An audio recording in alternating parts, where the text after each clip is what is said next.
Welcome to OEG Voices. OEG Voices. OEG Voices. OEG Voices. A podcast bringing to you the voices and ideas of open educators from around the world. OEG Voices is produced by Open Education Global, a member-based, non-profit organization supporting the development and use of open education globally. Learn more about us at oeglobal.org. There's much to take in at a global level. We hope to bring you closer to how open education is working by hearing the stories of practitioners told in their own voices. Each episode introduces you to a global open educator, and we invite you to later engage in conversation with them in our OEG Connect community.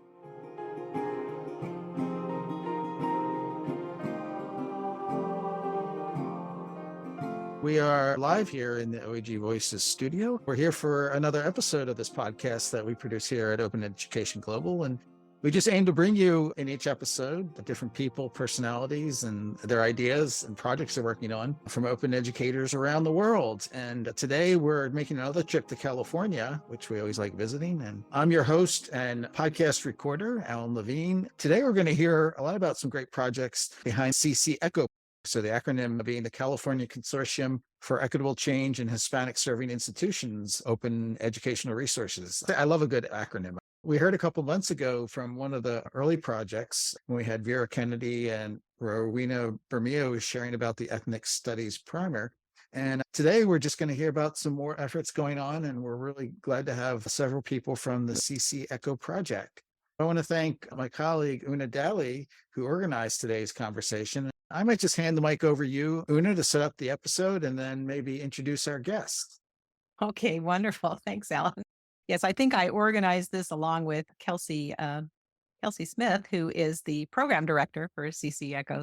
Yeah, I'm very proud of you, Alan, for memorizing what that acronym means. I think it took a lot of us the first year of the program to get it right. It's a really exciting program, not only the California one, which all of us here are working on, but just a slight little background before I introduce everybody.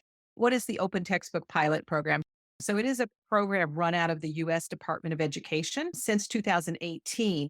And we're very lucky that the U.S. Congress has provided funding for the last 5 years. And we just heard that there's more funding for 2023. We think there's a number of senators who have led this effort.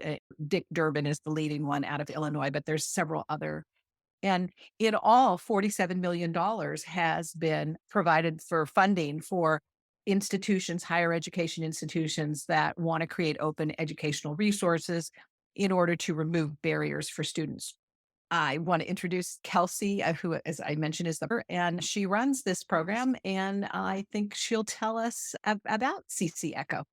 My name is Kelsey Smith. I am the project director for CC ECHO, but I am also an OER librarian at West Hills College Lemoore, which is a very rural, small town in Central California.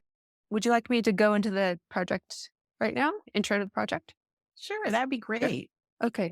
So like Una said, we are one of the Open Textbook Pilot Program grant awardees in 2020. So it started with West Hills and College of the Canyons just talking and thinking about applying. And then College of Marin and Allen Hancock College kind of chimed in, and we got some ideas going and then applied around November 2020, which honestly sounds like it feels like ages ago. The world was much different. We were still newly into this pandemic. And I think our motivation stemmed from, of course, the barriers for our students.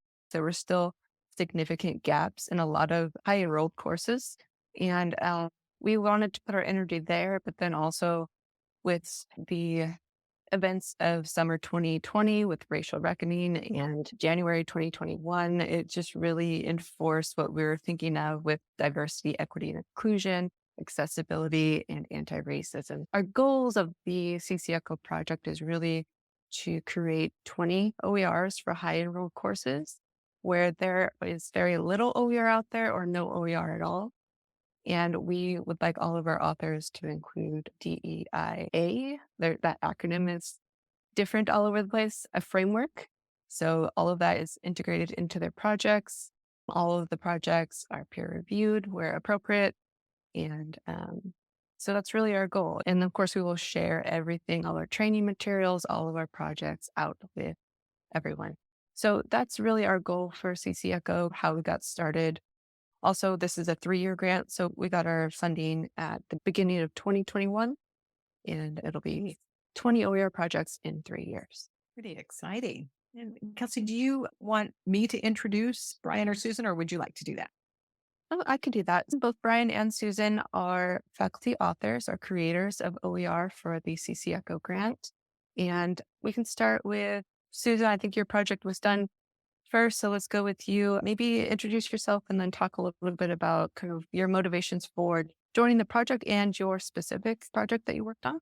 Thanks, Kelsey. Hi, everyone. Yeah, so my name is Dr. Susan Rahman, and I'm a sociology and behavioral sciences professor at the College of Marin in Northern California and adjunct at Sonoma State, but my primary work is at College of Marin. And I came to this grant knowing that I was one of the people that worked on the grant originally with Kelsey. When I saw the grant, I was like, oh, West Hills and College of the Canyons are the schools that have done so much in this field that I was thinking, could we all work together? And so it was just such a really nice process to create this massive grant and then get it. It was really nice. And for me, as a faculty member, I got the grant. And then my goal at College of Marin was to get somebody in place who could be the OER person, because depending on what college you work at, often library is where it's housed. The librarians are usually socially just minded when it comes to OER work. And at my school, it was a small school. It is a small school, and I was the lead on it, but I'm faculty. And so my position is not as well suited. And so luckily, we were able to hire an OER person to take the lead on the grant. And so I got to fall back into just being someone who writes the books for the grant. And that was really enriching and challenging and exciting. My first project is called A People's History of Structural Racism in Academia from A to Z. And that's a nod to Howard Zinn, if anybody is in that kind of realm. It was taking place prior to summer 2020 when all the kind of poop hit the fan with racial injustices and everything. But students and I were coming together on ideas about the ways in which structural racism is embedded in higher ed. Informally, and really before this grant actually got funded, we were in the planning stages and starting to gather information. But once we got the grant, it was really empowering because I could hire students to write with on the grant. And that, to me, made everything better. Their voices, their perspectives, the teamwork, it was just super fruitful. So that was the first project I did. And it does feel like a long time ago. Kelsey, when you think about it, that was a long time ago. And then my second project was what was originally pitched in the first place, which was a human sexuality textbook, because as Kelsey said, gaps in OERs there was a gap in human sexuality. There wasn't an open source textbook per se. And so that became something that I felt like I could contribute to this grant project that would be really meaningful. And that was also a collaboration with students and a sex educator and then some experts that sort of participated in contributing different pieces. That one wrapped, I guess, before summer. I think I finished it before summer. And so I'm on my second semester of using both of those open source books in my classes. And I gotta say, it's really fun. It's really fun to use your own work because you know it. And so it makes prep and everything that much more exciting. And the fact that it's open source. I wanted to ask a quick question before Brian jumps in. So I know you're using them. You started using them in the fall. Susan, have other folks at your college using them as well? Because I know you had some faculty who were peer reviewers of the materials as they were being developed. Yeah, thanks for that question. So the human sexuality class at College of Marin, there's only 2 sections and I teach both of them. So nobody else is adopting them at my school yet. But as you all know, they've made it onto LibreText and they've become in the common world. So hopefully people are adopting it. I honestly don't know where we are with it yet. The other book, The Structural Racism Reader, that book looks at approximately 30 disciplines and has maybe a brief kind of discussion of how structural racism is embedded into each field. And so ideally, any faculty at my school are taking their section and using that as a lead off point. That was the goal of this. For me, as a sociologist and a behavioral scientist, it's really easy to use an anti-racist lens in my teaching because it lends itself to that. Whereas anyone ought to be, could be, should be, I don't need to should people. It's a more of an easier fit in my field. Whereas like a chemist might be like, how do I build that in? What kinds of things, how do I do that? And it's called a primer. We're just sending it out to any faculty in any field. And that's just their jumping off point. You can look at just that tiny little bit of how chemistry wasn't touched by structural racism, and then you can take it as far as you want. But please at least start with it. That's my pitch to people, because the other pitch in the book that I said is academia is only as good as how relevant it is. The more we shift and morph as a culture, the less some of the things need to be reevaluated and rechecked if we're going to thrive. Adding this piece into curriculum is a way to protect academia and a way to grow it and change it to meet all the needs of all the people that perhaps could come to college. And as a librarian, I really appreciate that Susan included library science as one of the disciplines in her primer. That was definitely something missing in my library science education during grad school. Okay, so Brian, Una and I met you in an interesting way, and you got involved in an interesting way. So can you introduce yourself, where you work, and then a little bit about your project? My name is Brian Barrick. I teach at Los Angeles Harbor College, and I teach political science. LAHC, we are a small public community college in the South Bay region of Los Angeles. So we're just next to the port of LA, just across the water from Long Beach. I teach political science. So one of the most popular OER texts for poli-sci is definitely the OpenStax American Government text. I've been using it for several years. We're on the 3rd edition now, and I started using it back on the 2nd edition. And I really like it because I always know that my students have access to the text. Before that, I was assigning a book that was about $100, and oftentimes students wouldn't get their financial aid on time. And so I really like this text. The project that I did was essentially to take that text and to adapt it as an audiobook. We've released that on a number of different platforms. So as of today, there are 17 chapters that have been recorded, totaling about 30 hours of free audio that students can use. It's available on YouTube, which seems to be where we get the most traffic, but it's also available anywhere you listen to podcasts. So if you have Apple Podcasts, Spotify is a big one for us. It's also on some of the smaller podcasting sites as well. And the way that I was able to connect with CC Echo was years ago when I was working at East LA College, another college here in our district. Una and Kelsey came to my campus and did what is to this day the best training I've ever been to. It was a 2-day OER boot camp, and we sat in the library there for 2 days, all day. And what I really liked about the training was when I walked away from that, I had a full game plan to go into the next semester and use OER. So it was like intro to OER, but also here are all of the resources, practical tips that you can use. OER was like on my radar since then because I'd been using it. But I'm also somebody who's definitely an auditory learner. I listen to podcasts constantly. I'm listening to audiobooks all the time. And back around 2020, 2021, I started listening to this podcast on Bitcoin. I was really interested to learn about it because it was starting to get some hype. And I'd heard about it a few times. And I was like, what is this all about? So the podcast that I found was called Bitcoin Audible. And it's basically this guy named Guy Swan who takes all of the best articles about Bitcoin and he just reads them out loud.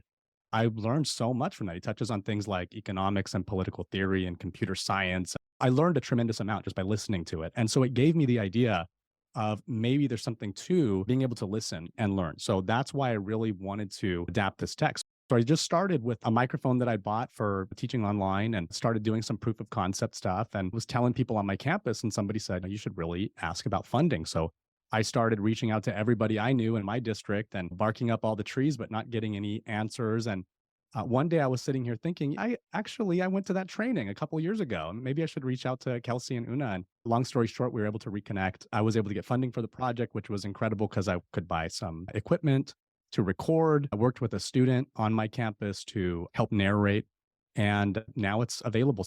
As of today, the stats for the podcast got over 12,000 views on YouTube, which accounts for over 4,300 hours of listening time, which I'm really excited about.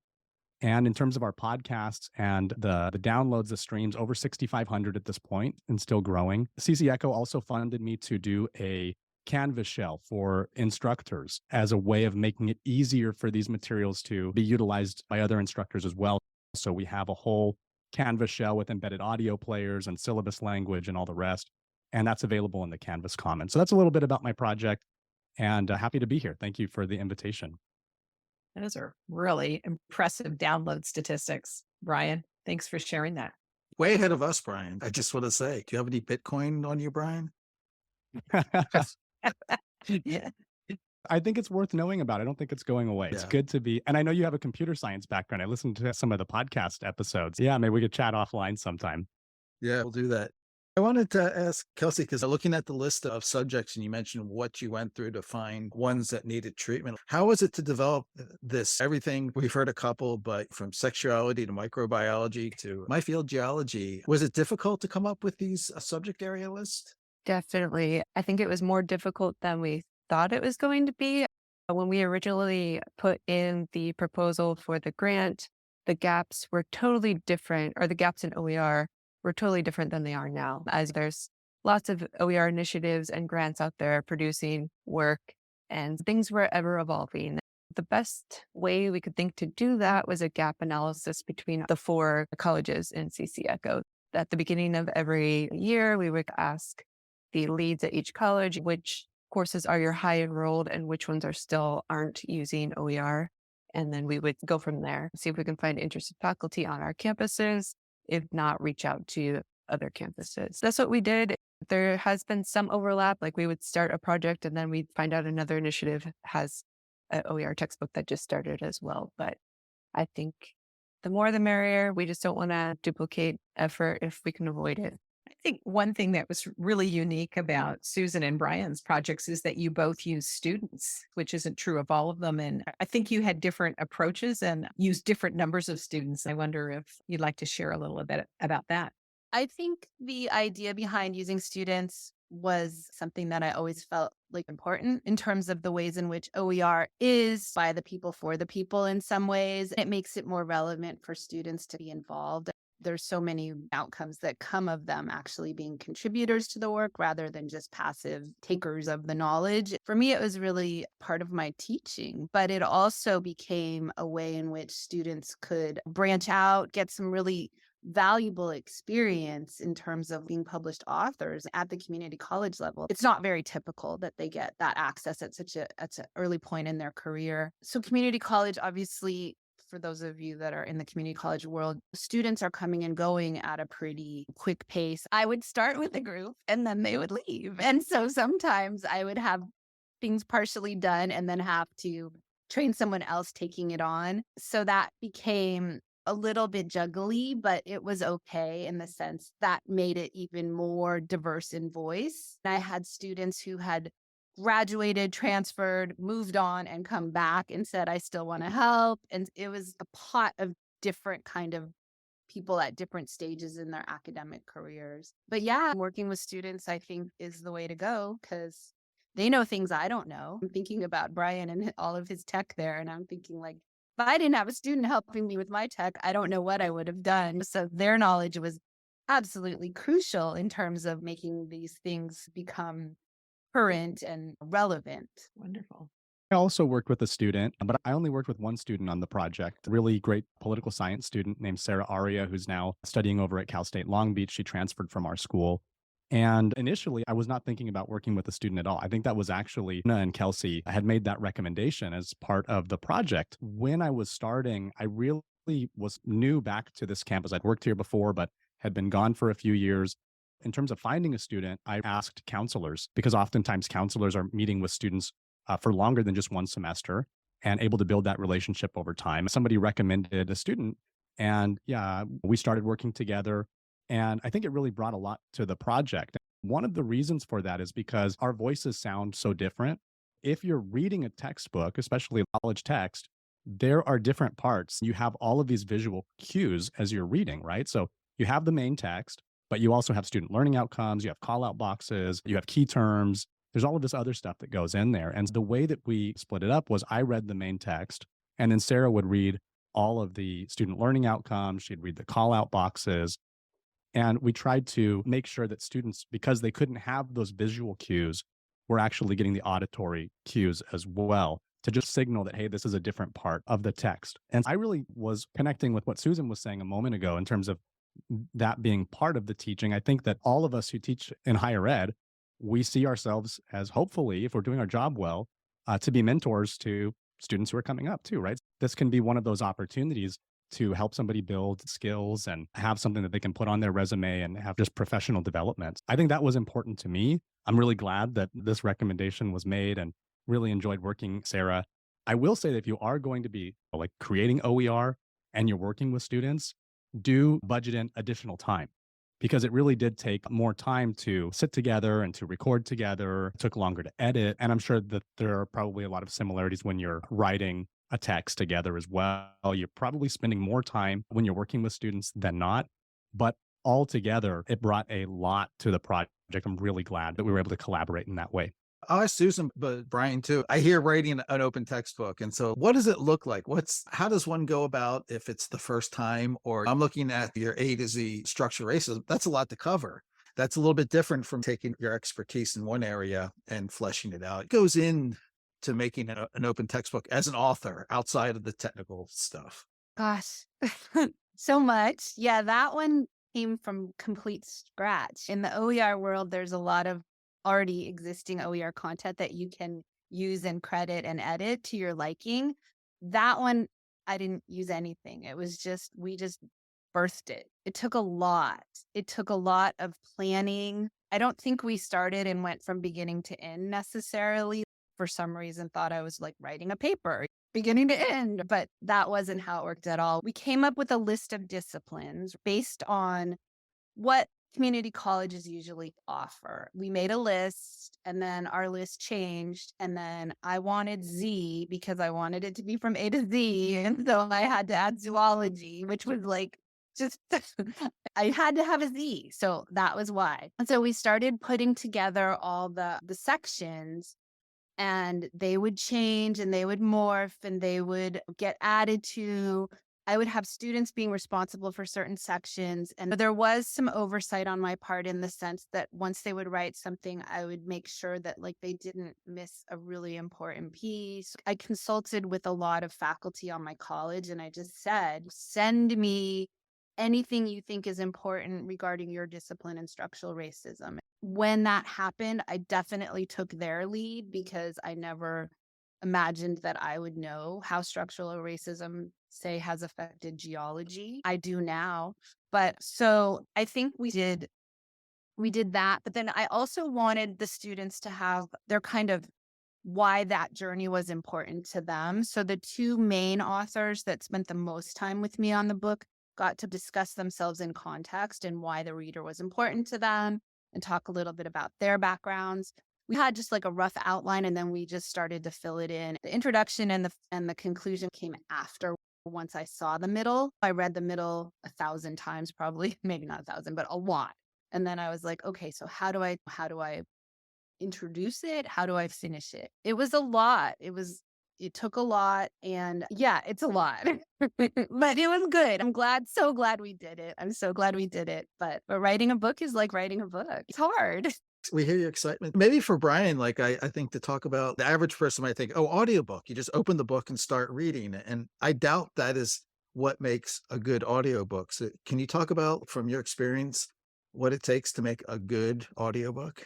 You could certainly do it that way, but that does not really capture what I was doing. I did connect with a lot of what Susan was saying in terms of time management and just like how she was managing the project. For me, one thing that I found was really helpful was just starting. One of my favorite quotes is Mark Twain. He says that a secret of getting ahead is getting started, right? Just actually going out and trying to do it was helpful because I would learn stuff as I went along. Again, I did those first 3 chapters as a proof of concept and shared them with CC Echo. I later would go and redo all of those. As you're going along, you're learning things. I will say, in terms of process and in terms of time management and structure and how do you get started, I really want to encourage, if anybody's listening to this and they're thinking about like creating a project of their own, really do try to find funding for the project. For me, that was so important, not just because it's nice to get funded, which it is, and I was able to get nicer equipment and all that, but it was a fantastic commitment device. If it was just me sitting here, I have stacks of papers to grade. I got kids. I got all kinds of stuff I got to do, right? It's very unlikely for me to be recording at 11 o'clock at night in my closet, as Una had mentioned, or editing on Saturday morning and so forth. But knowing that somebody was relying on me to get this project finished was super helpful. So be sure to look out for that. Okay, a little bit about the process itself. I had mentioned I did do one chapter in a recording studio on campus. I thought that was going to sound really good, and I think it did. But I also have a good friend who, I guess he started his own podcasting company, lives up in the Bay Area, one of my college roommates.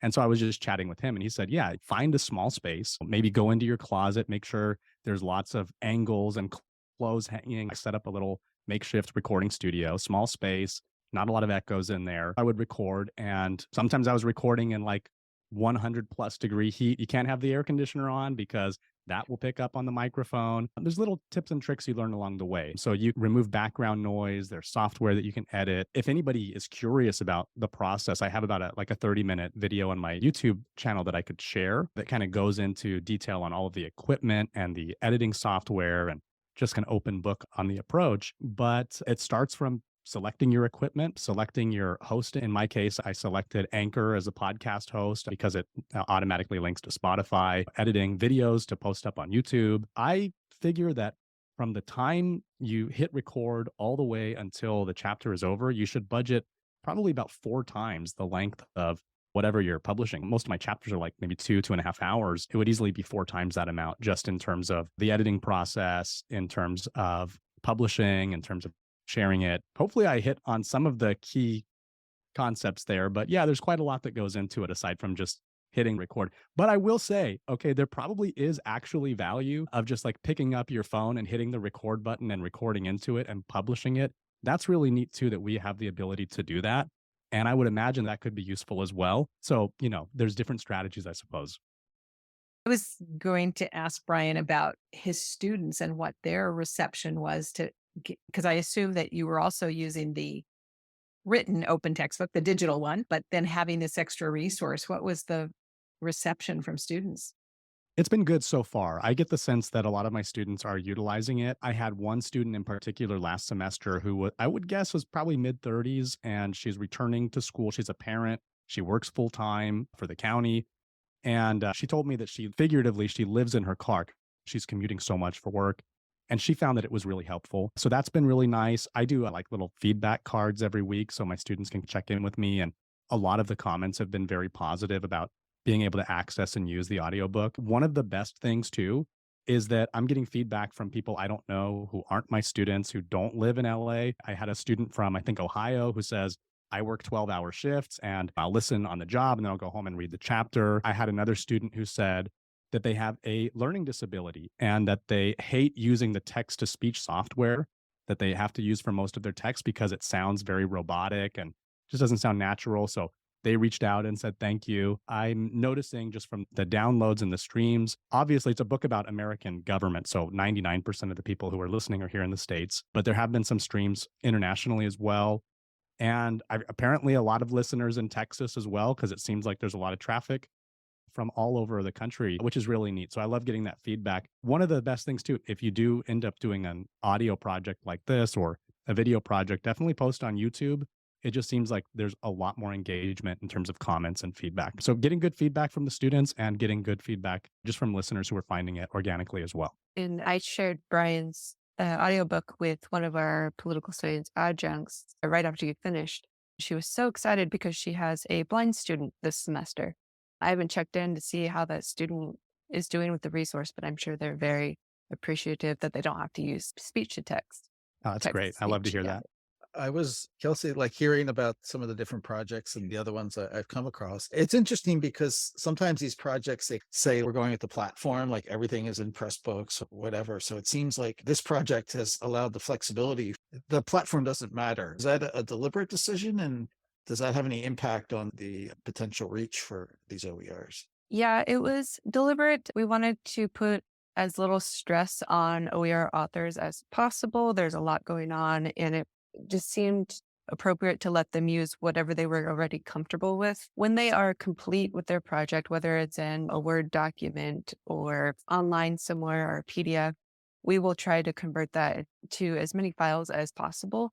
And we're also working with LibreText and their staff to get it, they call it harvested into their system because a lot of people find OER through LibreText. Yeah, so we try to get everything in as many file formats as possible, but as far as what the authors want to do, it's whatever they are used to and comfortable with, and then we can help them afterwards with files. Susan and Brian, what's next for you? What's on your next horizon? You go first, Brian.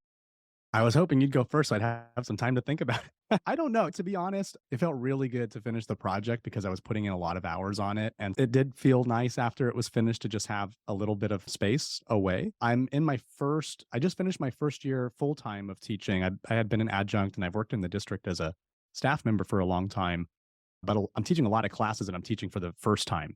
So as all of that takes a lot of prep and just figuring everything out. So I'm in the midst of all of that process right now. So that's big on my agenda.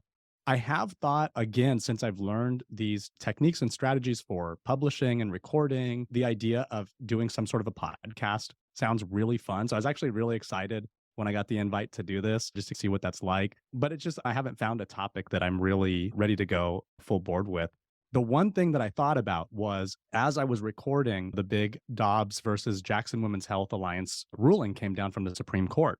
And of course, that's really interesting to me because I teach political science and I often teach about these landmark cases that the Supreme Court does, and was thinking about potentially just reading the majority opinions and like narrating them. I think there might be somebody out there who's already doing that as I was looking onto some of these podcasting streams, but that would be helpful for me just to better learn the information. And if anybody else is like into the weeds on politics like I am, then maybe they'd find that helpful too. So that's just some stuff that I'm kicking around in terms of ideas, but nothing really set in stone in terms of OER.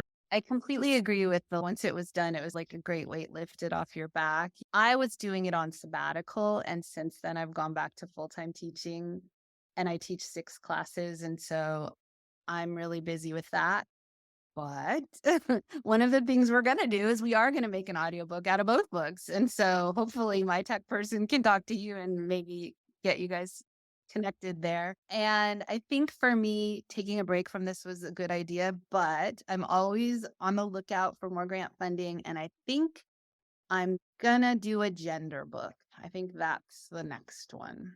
That sounds great. And I know you touched a little bit on that in the structural racism book too. That be very exciting. Kelsey, out of the other projects going on, I'm trying to imagine all you have to juggle with these projects. Is there anything now that you're saying, wow, or that you're really excited to see how it plays out? Or maybe it's all of them, but any projects that leap to your mind that are really like exciting right now? Yeah, it is really all of them. But we have several projects that are in the geosciences right now, which is the gap. There was a lot of OER out there for the 3 main geography courses and a couple geology ones, but they're getting a little old.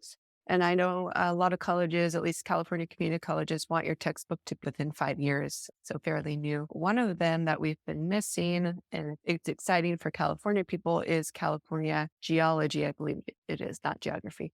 We have an instructor working on that one. It'll be all interactive with like virtual field trips and all of this stuff. So we're very excited about that and all of the other geoscience projects we have going on. Since we saved some money on travel because COVID was still going on and we weren't able to travel as much as we thought we were going to, we dedicated that money to more projects. Our goal was 20 OER, and I think we're going to be closer to 26 by the time the grant's over. So we're very excited. There's a whole lot of projects happening right now, but it's just really exciting.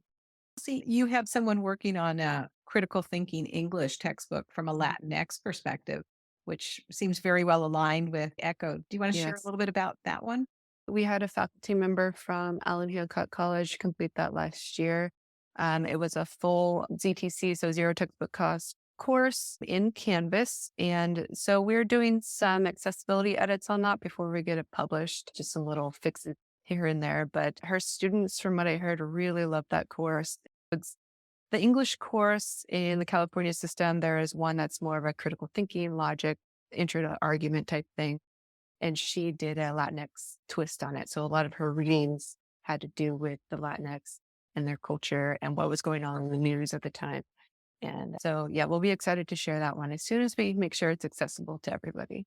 Wonderful. I think that has a lot of potential for California, where What if it's 95% of our community colleges are Hispanic serving institutions? I wanted you because we have Northern California and Marin and Central California and Lemoore, and we have LA. Outside world people might hear California and they have a monolithic decision. And so there's a lot of variety and diversity just within geography and population. So thank you for being well represented. Yeah, that was strategic. So we try to get some, like College of the Canyons is more of an urban school and Lemoore is very rural. So we try to get a represented group with this grant. One thing, Susan, I know that with your human sexuality textbook, that it's been through a couple of revisions. And that's true of all textbooks, but OER in particular, I think goes through different processes. And I wondered if you just wanted to share a little bit about that, the process from an author point of view. We talk about how much work it is to produce that first version, but that's the beginning, right? And then there's as you improve upon it over time, and it's your baby. And it's that feeling of really being attached to that and the feedback you get from your students and from other faculty potentially who are also using it. There's definitely been a lot of editing and changing and kind of morphing. I think the thing about a human sexuality textbook in particular, any textbook really, but time and place is central to it. And gosh, if you want to talk about landmark court decisions, Brian, Roe v. Wade got overturned while I'm writing this chapter. And I was like, oh, geez, okay, here we go. It was just like shocking and a gut punch during that whole process. The lived experience during the writing process, I think, is something to definitely consider as you take on a project like this, because just when you think something is okay, we've got this, oh no, everything's changed. So now we have to modify and rewrite. And that was funny because that chapter was like one of the first ones we finished. And so I had to circle back to it at the end. So yeah, a lot of revision, a lot of those sorts of things definitely take place in the writing process. Thank you for sharing that. I hadn't even thought about how that might affect a human sexuality textbook. Makes sense. Perfect sense. So I think the answer is you're probably never completely done, especially when you teach with it. I like the way, Susan, you described that the A to Z structural racism book is really a great resource for jumping off for all the other disciplines. And I think that's a very valuable approach for others to think about. I really appreciate Kelsey and Brian and Susan coming in here to talk about their CC Echo projects, and Una for arranging this. And I'll just let you know, for those out there listening, it's another episode of OEG Voices. This is a podcast produced by Open Education Global. For each episode, I pick a different musical track from the Free Music Archive because it's all CC licensed. I found a track in there called New World Echo. I had to find a song with echo in it by an artist named Lobo Loco. It's licensed Creative Commons Attribution, non-commercial share. And so you'll find this episode at our site, voices.global.org. And maybe you'll follow in some conversation and ask some questions of our guests in our OEG Connect community. I just want to thank you so much again, everybody, for sharing your time